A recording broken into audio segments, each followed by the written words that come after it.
Hey guys, what is going on? Woohoo! We got Thanksgiving put behind us. And who had a good Thanksgiving? Who was in here? I got a few people in here. There's ICU. Hello, ICU. Thanks for helping out. Crime Journal, Chemistry Queen. But I hope everybody, there's Sue Wampler. Hope everybody had a great Thanksgiving. And Debbie Patrick. Hi, Debbie. Laura Sims. Laura Sims says, new here and love true crime. Lord, it's addictive, ain't it?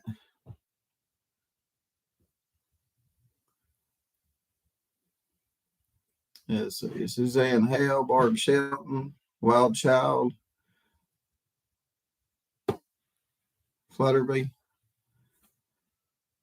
Patty and Herb, Van Clave.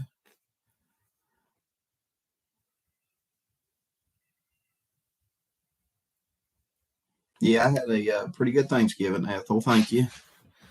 So, guys, I want you to continue the prayers for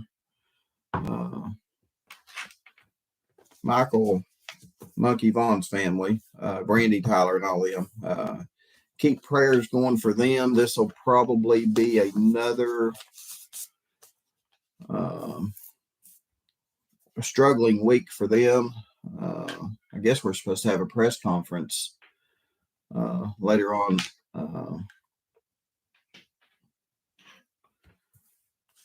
next week or so. So just keep prayers going for them. So it's still going to be a rough road.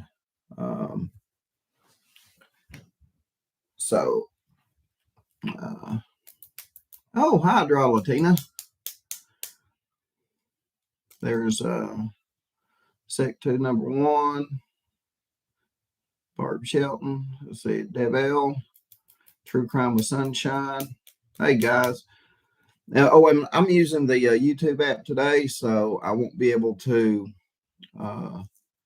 put chats up on here. I won't be able to display the chat and everything today. But sorry about all that. But I guess YouTube don't let you do that. But I will definitely read your comments. I'll definitely do that.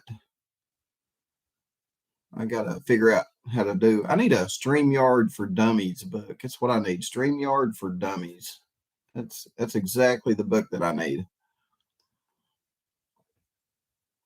All right, guys. So we're going to talk a little bit about this investigation here into the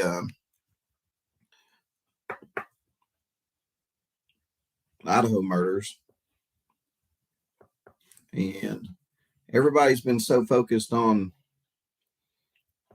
the friends and the inner circle. But it seems to me almost like the inner circle keeps getting shot down by the police. So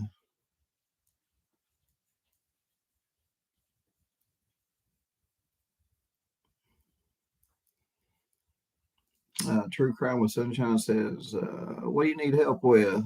I hate I just got to learn how to I need to learn how to just drop the link for people to come up and maybe want to be on the show and stuff like that. Sharing the screen better and all that stuff. So I just need to get more familiarized with it. It's no biggie. But what I want to do is talk about some stuff we may not be talking about, guys. Thank you, Dr. Latina. In gratitude for your continued down home style reporting crime, prayers for all victims.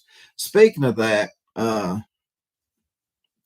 Latina, I do want to touch on that. Thank you. I do want to touch on that. When YouTube is covering some of these cases, and we got YouTubers covering them. Now I've had some time off. I took about a week off here, because Thanksgiving and all that. Wife had surgery, and just wanted to, it gave me a chance to watch YouTube and not be a part of it, and just watch it in general and see what all was going on.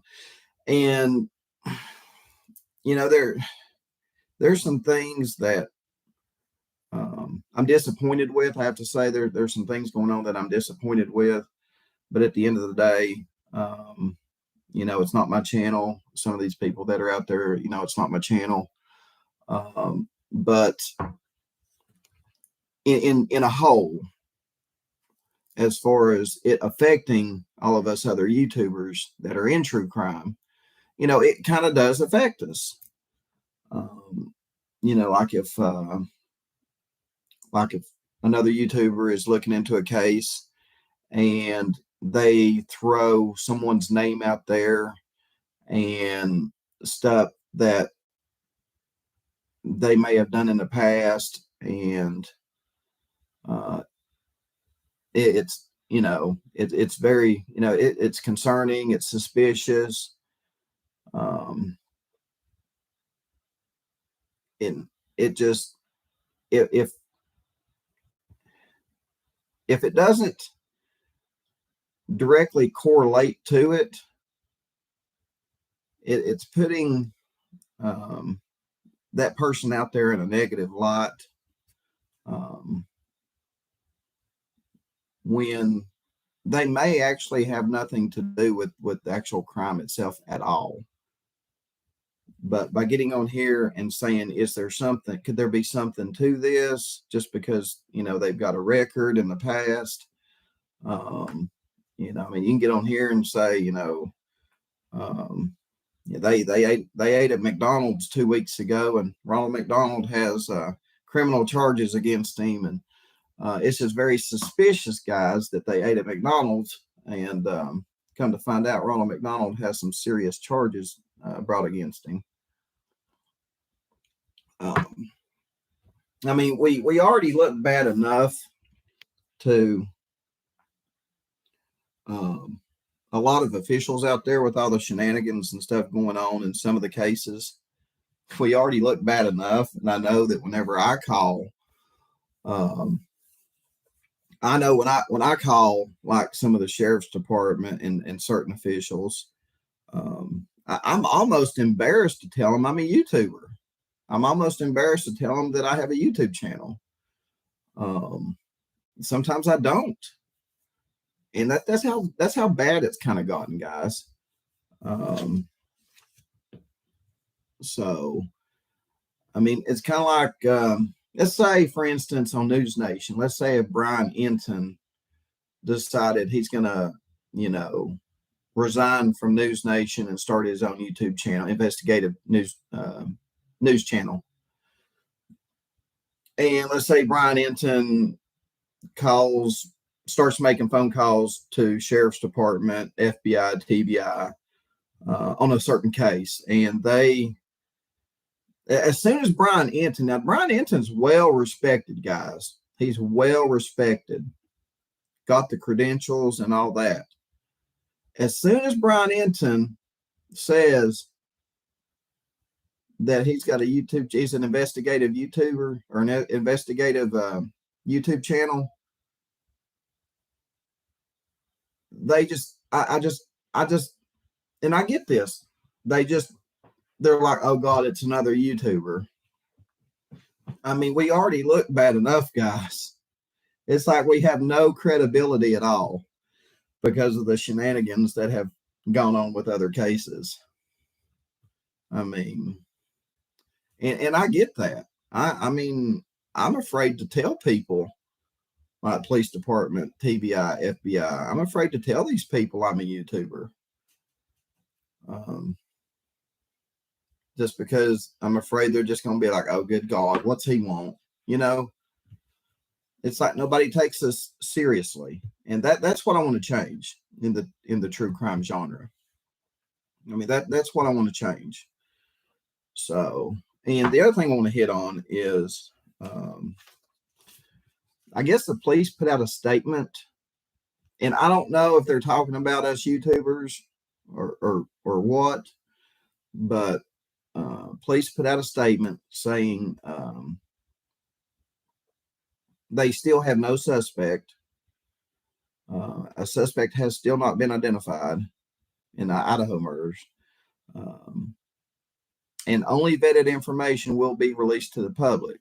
There is speculation without factual backing, stoking fears in the community. Okay, so let me address that statement right there.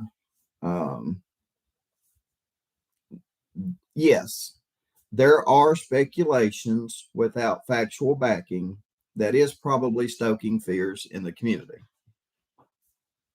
But on the other hand, if the police are not giving any factual statements to help the public and the community feel safer,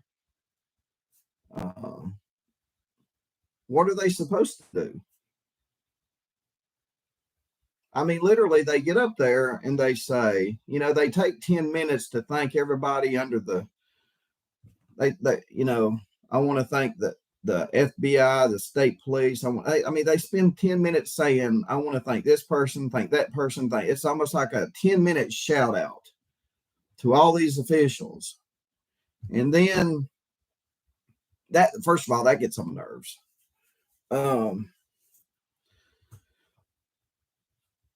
Secondly, when you actually get into the press conference, they basically say, well, we've got 4 victims. They've been stabbed to death. The other roommates that survived had people over and they called 911. Okay, that's it, guys. Can't answer any more questions. Y'all have a good day. I mean, what's the community and the public supposed to do? And then when like a reporter asks a question like, you know, because you guys can't give out any more information than what you are, how is the public supposed to feel safe? And how is the public supposed to be vigilant when you guys are just shrugging your shoulders like we don't know what to do right now? And he's basically like, well, just he kind of he-hawed around. It was like, just stay in groups when you go out. And this, there were 4 people murdered. It happened in a group. You know what I'm saying? That answer is not making me feel any better coming from law enforcement. Apparently, this person has no problem taking out groups. So staying in a group, you know what I mean?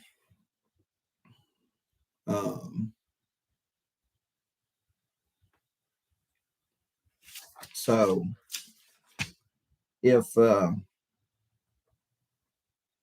police and law enforcement want to get a grip on speculation without factual backing,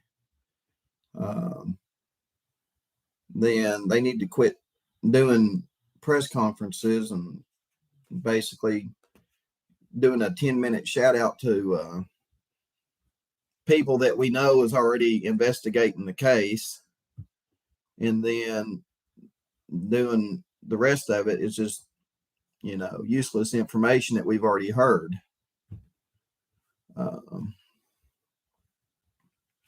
Thank you, Angel. So I mean, that's where I stand with it. But yeah, that's where I stand with the whole ordeal. Now, let me tell you what I'm thinking is going on, guys. The police are pretty much confirming everybody in the inner circle is cleared. Basically, clear. Well, how did he put it? They're not being looked at or something like that. So it seems like everybody in the inner circle with these students are checking out, so to speak. So they're going to have to go out they're just going to have to keep going out from that inner circle. So now you're talking about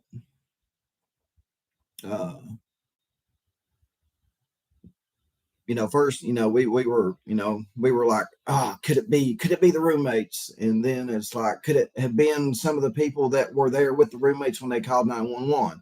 Well, the police said no. So now we got to go out from that. So could it be a friend of the roommate's friends? You know what I mean? Like the people that were over there that did talk to 911.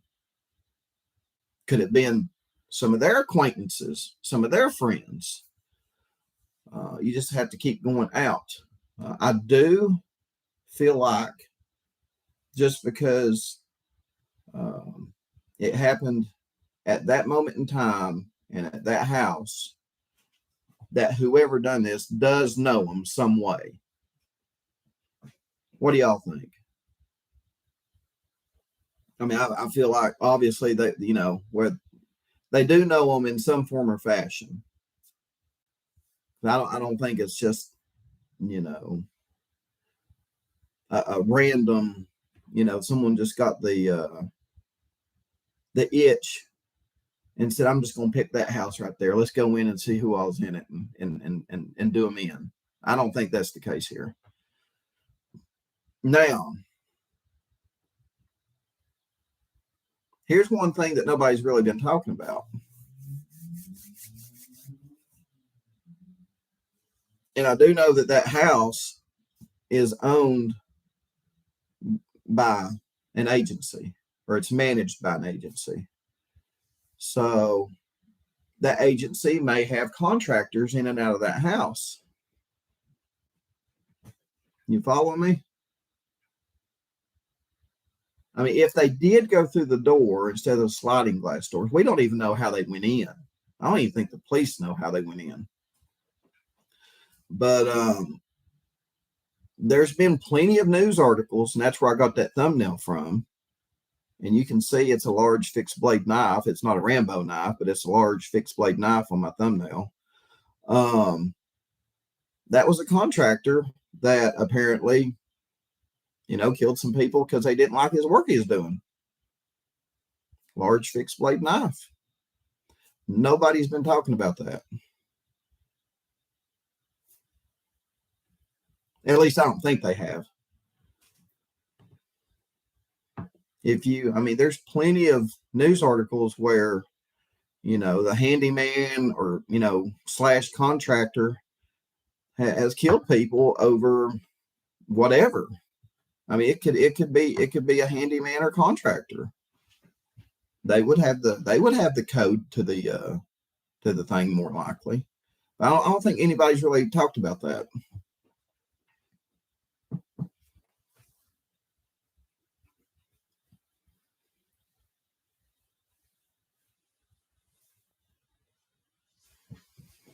Let's read some comments. I mean, what do you guys think? Do you think it could be a handyman or a contractor? I also think, let's see, Alana says, I still think someone in the apartment building freaked out over noise from the house.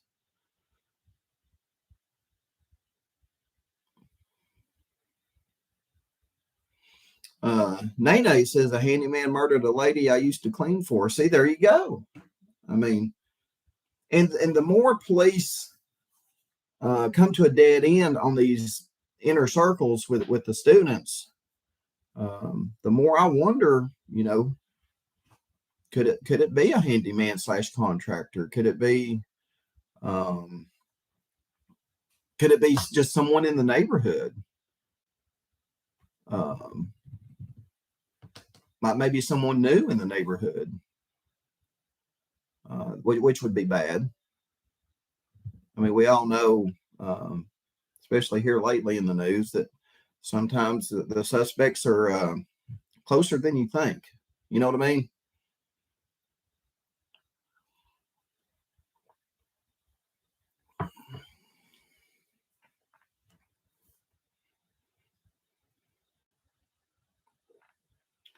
New people in and out of that area a lot, I think, Jenny Rose says.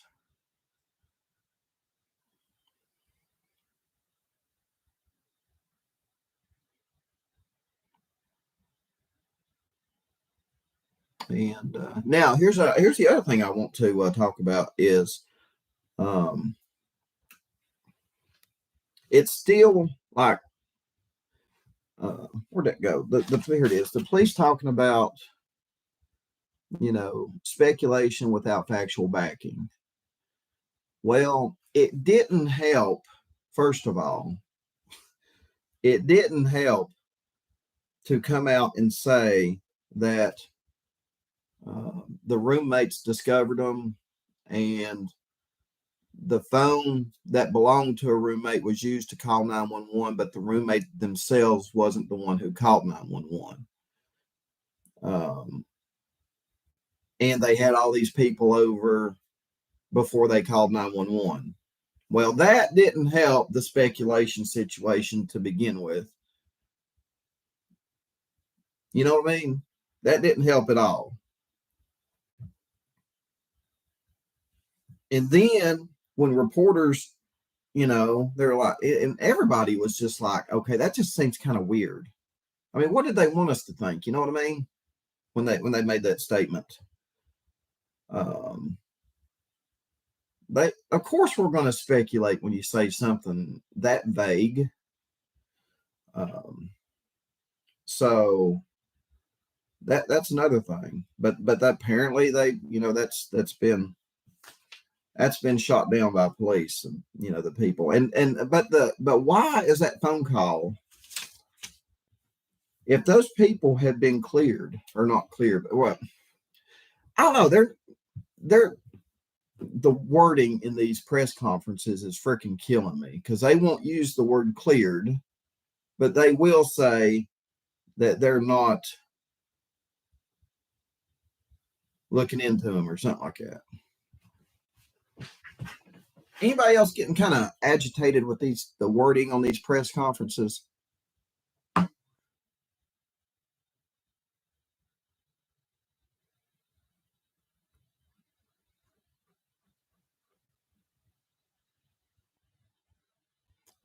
The other thing too is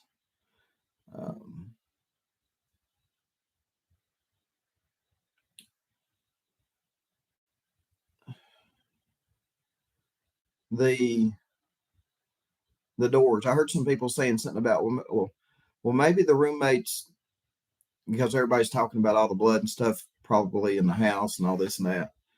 They were like, well, maybe the roommates wasn't able to see in the bedrooms and and this and that. I'm thinking with the amount of blood committed during that crime, or the amount of blood that got out during committing that crime, whatever. I would say there's blood throughout that house, and it would probably be pretty visible. Now, here's the thing: because police won't release that 911 call, could they? And I'm speaking, they as the whoever it was that called 911, the roommates, friends, whoever they had over there. Maybe there was something said on that 911 call where they themselves probably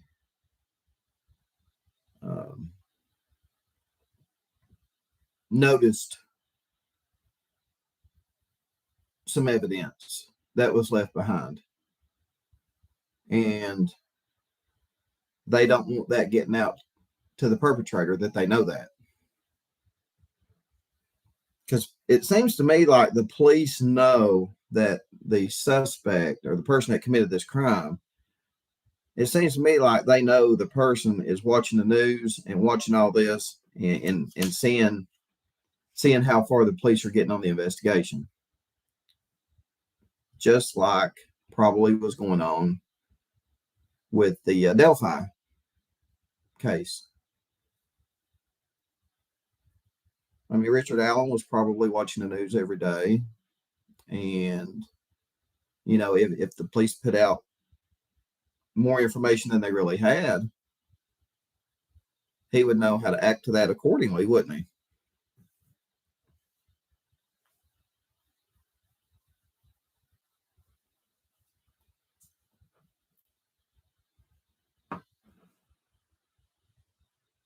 So I'm wondering also, guys,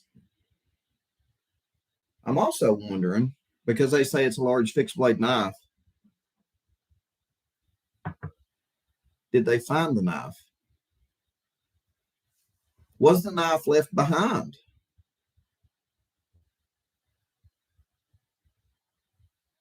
Because they've not, I don't think they've come out and said that they found the weapon.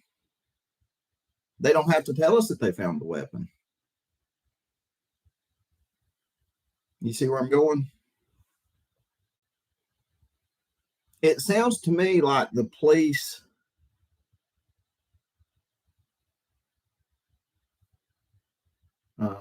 have enough evidence to narrow it way down to maybe a handful of people, it seems to me.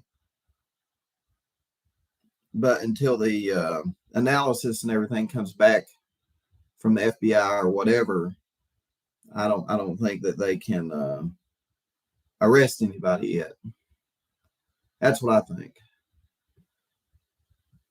But I mean, who knows? They may, and they may not be telling us. They may already have the weapon that was used.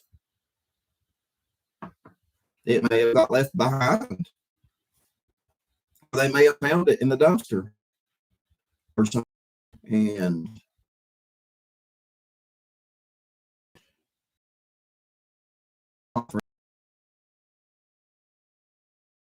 they just they're they know more than they're letting on, and they've got it narrowed down. In my opinion, they're just waiting for the FBI to. It takes. I mean, even with the FBI, it's not something that you can get done overnight. Sometimes that stuff's got to go to Quantico, Virginia, and then come back. I'm sure they expedite it or whatever, but and here's the other thing that I was thinking about too, and this will also help with the timeline if there is a suspect and they can get a statement from them. If one of the victims or several of the victims had on like Apple Watches, or smart watches that monitor your heartbeat, it'll more than likely tell. It'll pretty much likely tell their time of death. I didn't even think about that. Talking about the technology used to help, investigate crimes.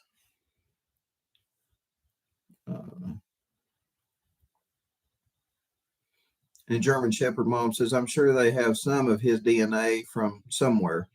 Yeah. I mean, what if one of the girls, because they said some of them had defensive wounds. What if one of the girls was scratching at the perpetrator and got his or her DNA up under their fingernails?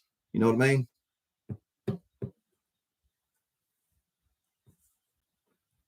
But then you've got to find the perp to get the DNA from to match it. So hopefully one of the victims got the killer's DNA on them.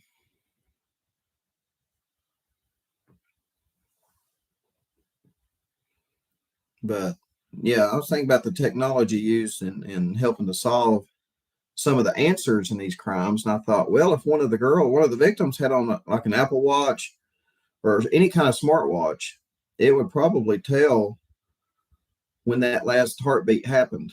You know what I mean?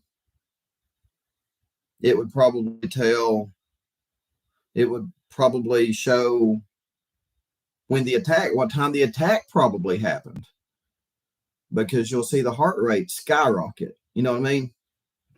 It'll go from a resting, sleeping heart rate to whatever the heart rate would be when someone's killing you.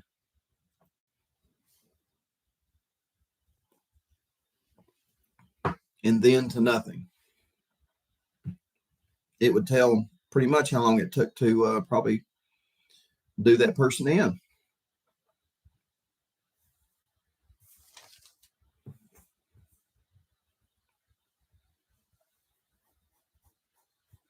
So, what do y'all think? So let me hear what you guys are thinking so far. I mean, are you guys still thinking that it's probably someone within their very, very inner circle, or do you think it's maybe a friend or an associate of someone in their inner circle? Let me know what y'all think.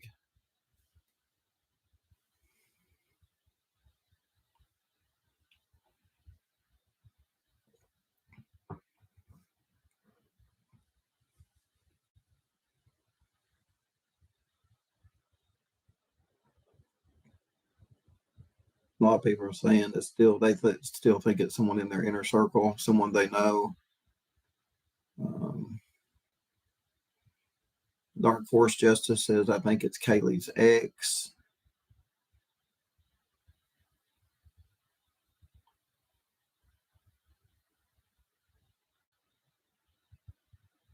To me, it just seemed like someone went in there to take care of business and then just left.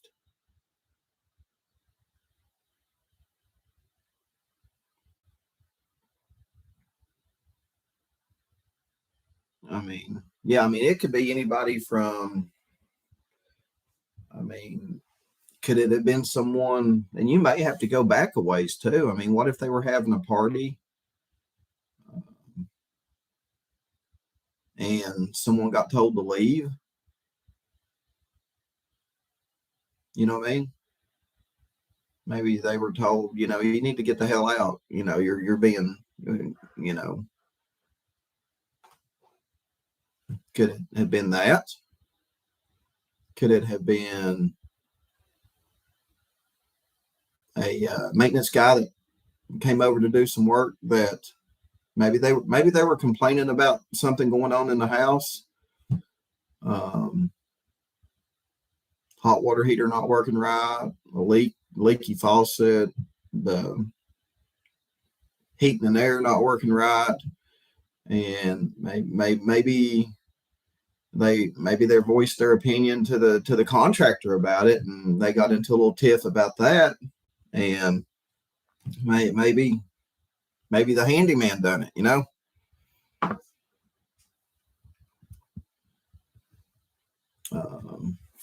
So I started looking into this, and there's, I hate to throw a bunch of handymen under the bus, but there's been there's been a lot of news articles about it. Of course, there's been a lot of news articles about, Lord, it could be a family member. Dr. Latina said, Don, can you please review the 3 different Jacks and who had an ex-boyfriend, Jack, etc. Yeah, I'll do some more investigation on that. 3 different Jacks. Good Lord. That's almost like all the Dawns in the Summerwell case. Well, there were multiple people's names in the Summerwells case. It wasn't only Dawn. I mean, there's other people's too. But yeah, Dr. Latina, I'll definitely do that. I will definitely do that.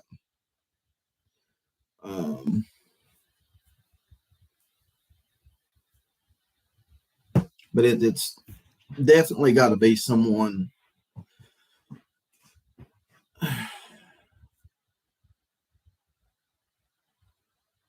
Oh, let's see. There's some. Oh, there's Titanium Built. Hello, Titanium Built. Angela Fields, Miss Chewy, Daydream Believer, Net Detective,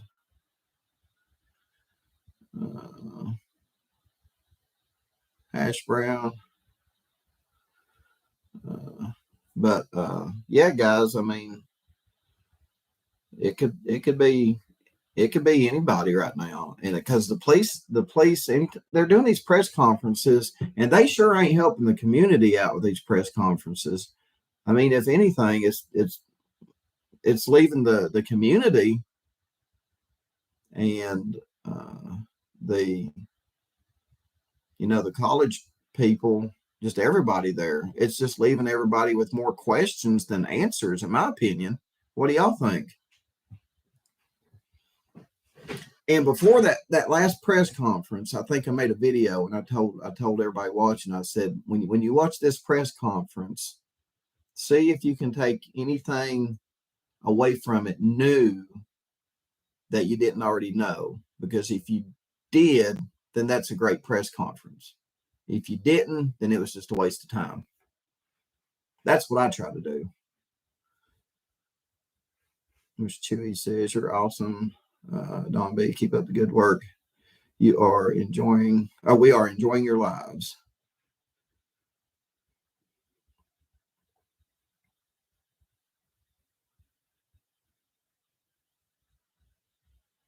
I would not feel safe at all living there. Yeah, I mean, let's see. Brandon Hossman said, Don B, I knew they cleared out the ex-boyfriend, but there's two hoodies guys. But there are two hoodies guys. I still wonder about the creeper at the food truck. His behavior was. See, they're saying the guy at the food truck, all the people that was there when they called 911, they're not on their radar no more. So now they got to go out, and I'm hoping that one of the girls with their fingernails got the killer's DNA up under their fingernails. I'm hoping that's the case. But then you've got that, but you got now you got to match it to somebody. You know what I mean? And if it's a close associate, swabbing people wouldn't be too hard to do. But I mean, you start getting out though, like some weirdo, some nut job in the community. That might be harder to do because you just can't start swabbing there. You just can't start swabbing 15,000 people in the city.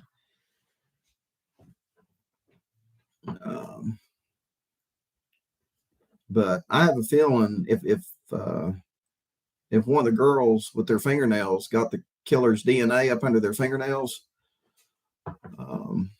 or even if the killer accidentally hurt theirself during this crime, hopefully they left some DNA that can be matched to someone within this semi-inner circle that they're looking at. Hopefully it won't take too long. And hopefully also, there could be some digital evidence, ring bell cameras.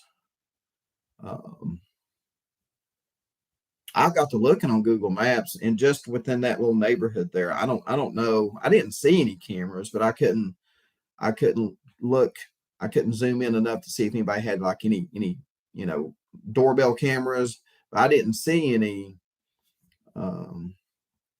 security cameras within that immediate vicinity on Google Maps doing the street view. I didn't see any security cameras, but there again, there may be some put up that we can't see.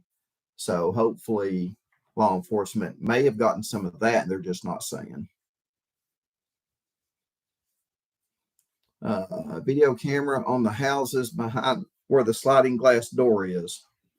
Oh, and that's another thing, guys. That's another thing. What if, you know, did the perpetrator drive halfway there and then maybe walk a block or two on foot to commit the crime? Or did they drive all the way up to the house and commit the crime and leave? Or did they completely walk from another house to there to commit the crime and then go back?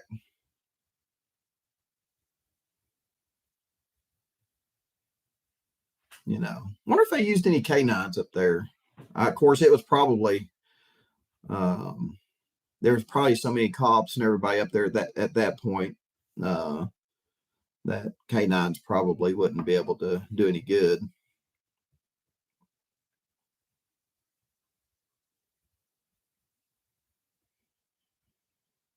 And there is. I got to looking at Google. I got to looking at Google Maps, and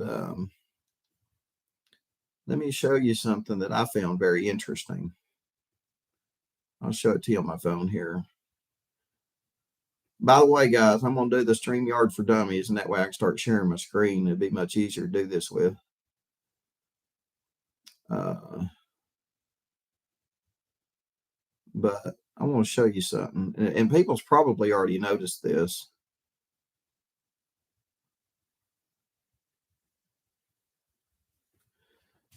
All right, so like right here's the house. Y'all see these woods right here?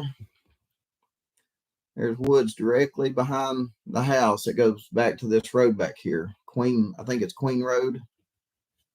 These woods right there, right up to the house. So they could have snuck in all the way back to that sliding glass door and come in that way if that sliding glass door wasn't locked. And that is a very quiet way to get in a house, not unless that sliding glass. I mean, if they were asleep, they were asleep. You know what I mean?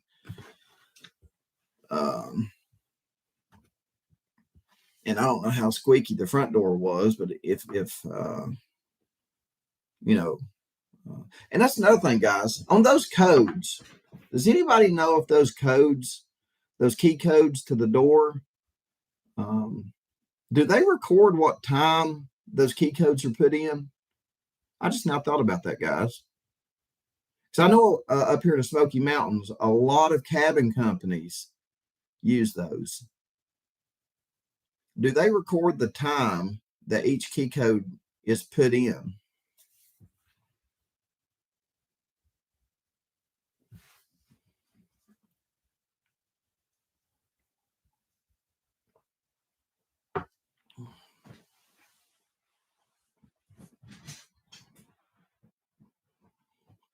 Amy M says, not my security system.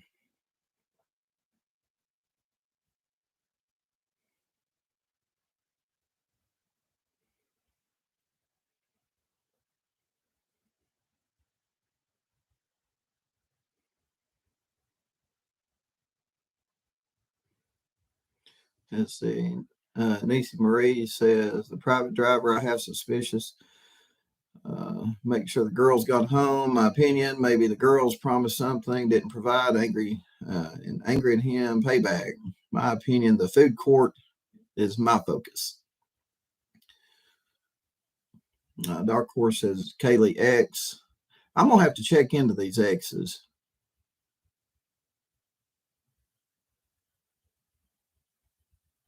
Barb Shelton says that's a good point, Don, but I do not know.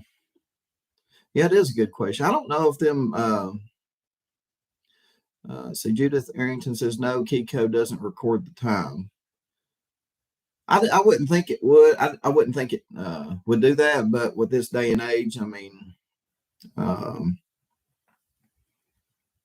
figured, you know, some of them, there's probably some key code stuff that do, but I can't see a cheap, because this building, I think, is managed by a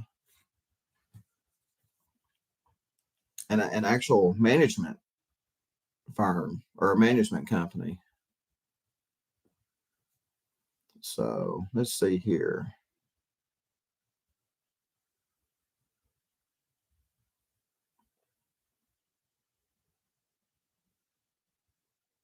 So there's pictures of the house. I think some YouTuber went over the bedrooms and stuff. It shows the bedrooms and stuff like that. I mean, right there's one of the rooms. I don't know if you can see it or not, but there's one of the rooms. There's a kitchen. There's a sliding glass door right there. I don't know if y'all can see it or not, but let's see. I have to dim my screen here, but there's sliding glass door right there, guys. So have y'all seen the inside of the house? There's a couple of YouTubers that's actually showed the inside of the house.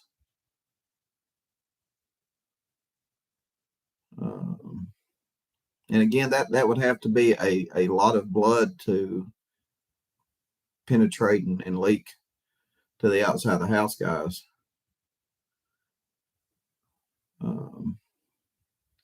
But yeah, there's a I forget what you call them, but it's a management company. I don't know who owns the actual house, but I think they've got a management company running it for them, which is not outside the norm because a lot of cabin companies or a lot of people that own cabins up here in the Smoky Mountains, they have management companies that rent out the cabins and they have their own maintenance people that they have to go up there and fix things like, a leaky hot tub or, a gutter leaking, a door coming off the hinges, things like that. And they'll give the maintenance people the key codes to the cabins, stuff like that. And they just call them up and say, hey, need you to go to this cabin.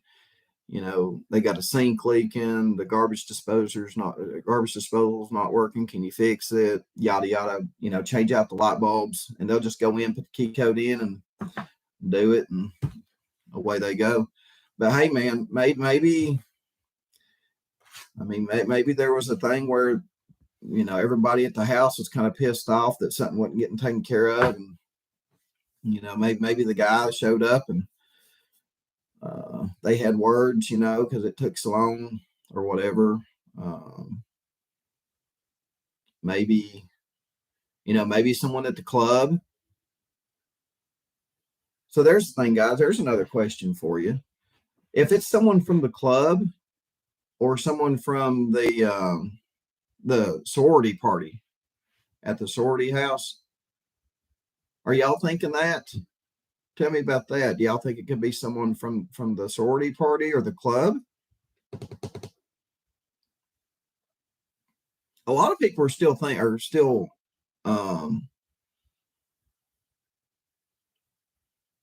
in on the X's. Nova Tuckley says, thank you so much for being real. Well, you're welcome. LM Spark says, I think it's someone from the club or the bar. Wondered about the sorority.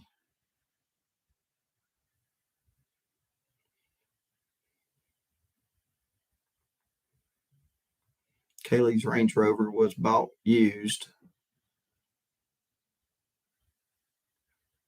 Jeremy Reagan folks. I'm going to have to look into some of these people, but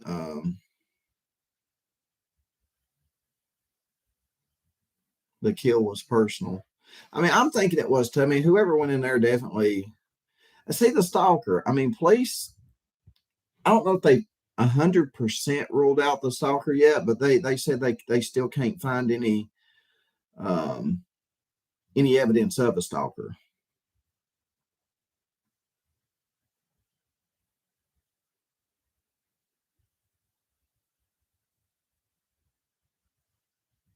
But I mean, either there's a nut job on the loose out there that likes to stab people, or they piss somebody off. You know what I mean? And when I mean there's probably some nut job out there on the loose, that includes a stalker. I mean, maybe one of the girls did have a stalker,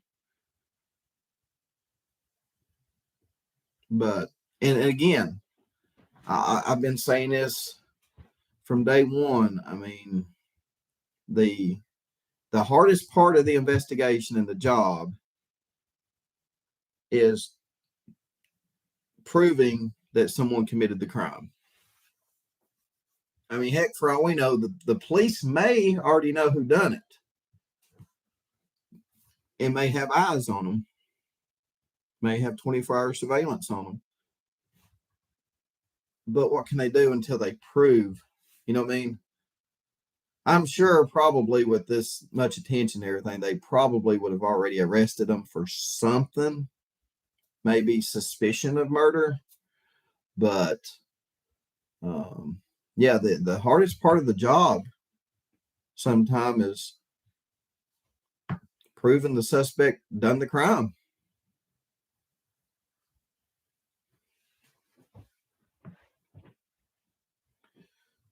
Let's see.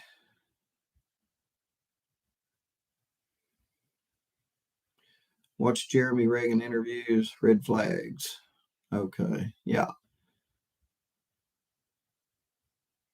Yeah, somebody was, the real Rockin' Robin says, stabbing is so up close and personal. Anger, rejection, retaliation, numerous emotions involved. Yeah. Black Cat said that they find the murder weapon. I don't know. They may have. See, I'm kind of wondering about that 911 call. I'm wondering what was said on that 911 call that's keeping them from releasing it to the public. Because nobody in that 911 call, I mean, it's nothing is related to a juvenile. So it can't be that.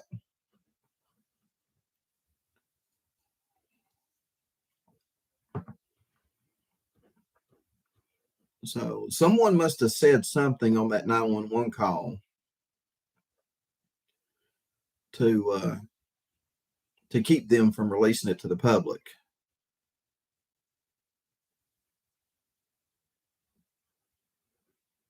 LE claimed they haven't found a knife. I mean, they said they had over 100 pieces of evidence. Hard part's going to be analyzing it, and that's the frustrating part, because you've got all this evidence, and some of it probably has to go to the FBI for them to analyze, and then you have to wait for the results to come back, and that's got to be frustrating for law enforcement, because it's kind of like winning the lottery, but you don't know when you're going to get paid. You're going to get paid the money, but you just don't know when it's going to be coming in.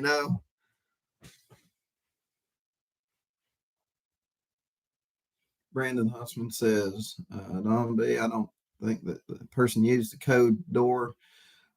I think he went through the sliding glass door. He or she only did 2 floors. Yeah, I don't understand the whole 2-floor thing too. I mean, did they just?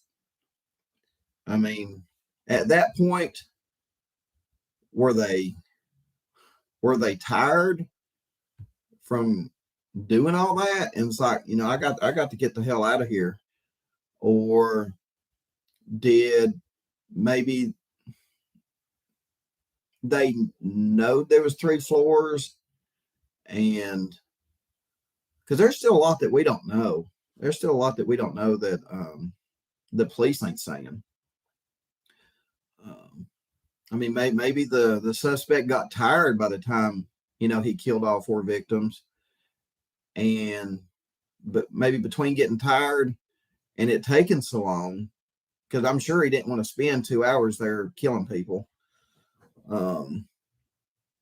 So maybe they got tired.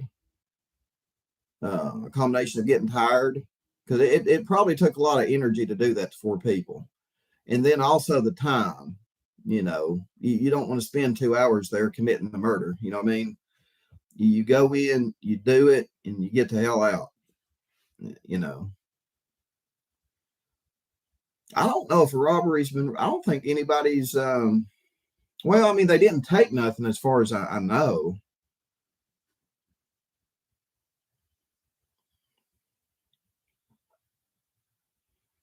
LM Sparks says, I don't think the killer knew there was two people on the. Oh, I think she meant to say on the other floor, on the first floor.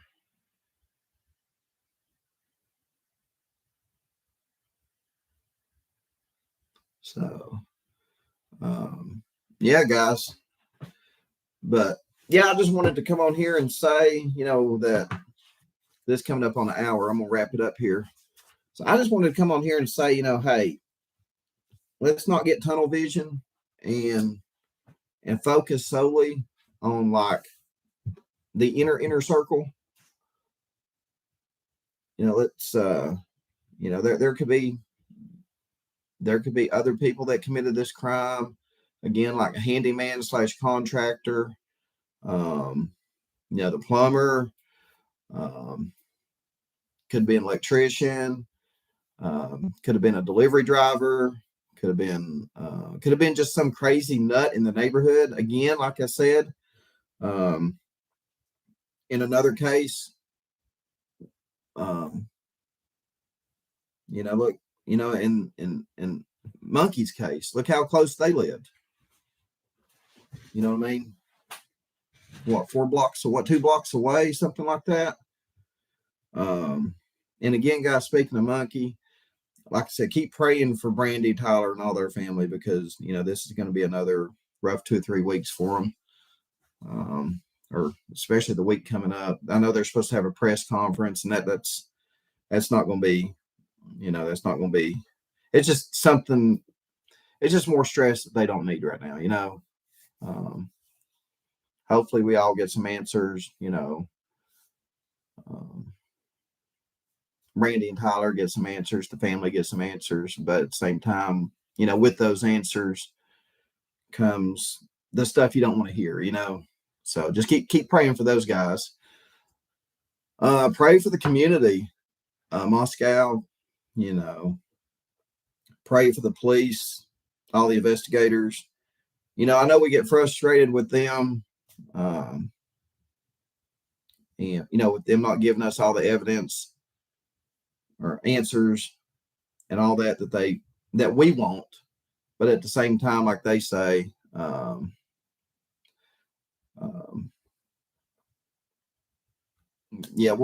we just have to be patient with them, and if they feel like they've got a good grip on it, they need to come out and say that. It's just like with the Summer Wells press conferences. There was one where, I think it was one of the last press conferences, maybe the TBI in Hawkins County done. It was very, very, it wasn't, they weren't confident. They seemed like they were irritated more than anything. It's almost like they had a press conference just to go at people instead of saying, this is what we're doing. We're getting close. We just want to assure everybody that we're getting close.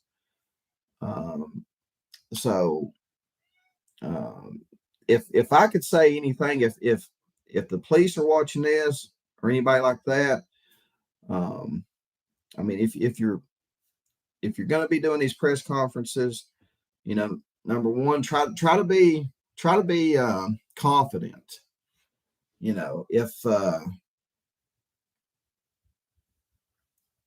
If you can, tell the public, tell the news reporters, hey, we're confident that we're going to solve this.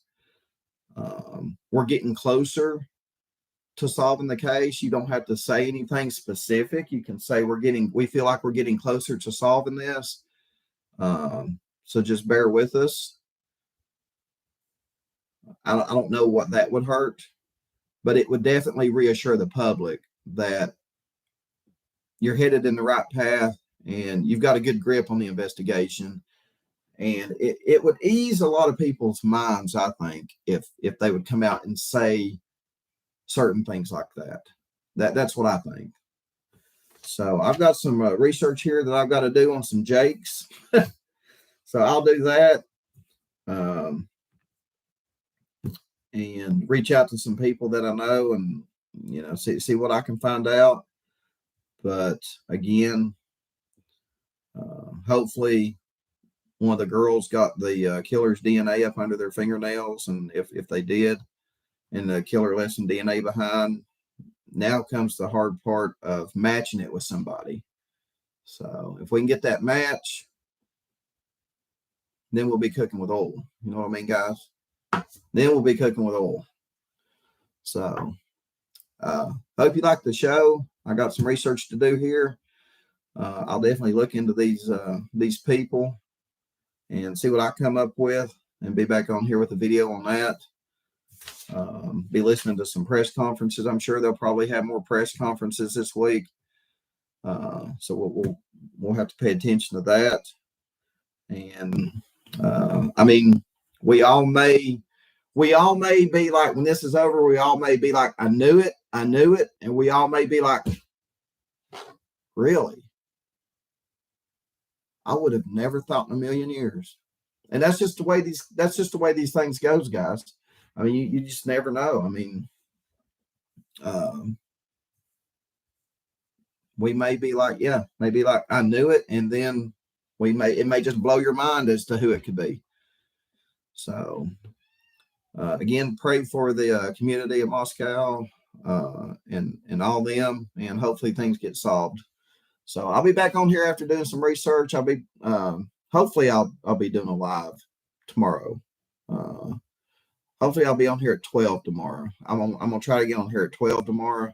Like I said, I'm gonna do some research, and I'll drop a thing whether or not I'll be going live tomorrow in my community post. So pay attention to my community post if you hadn't checked it out. My email also is in my about section. If you want to check it out, you can email me if you ever have any questions or whatever. And that's it, guys. Until then, I guess I'll see you on the next show. So peace out. Bam.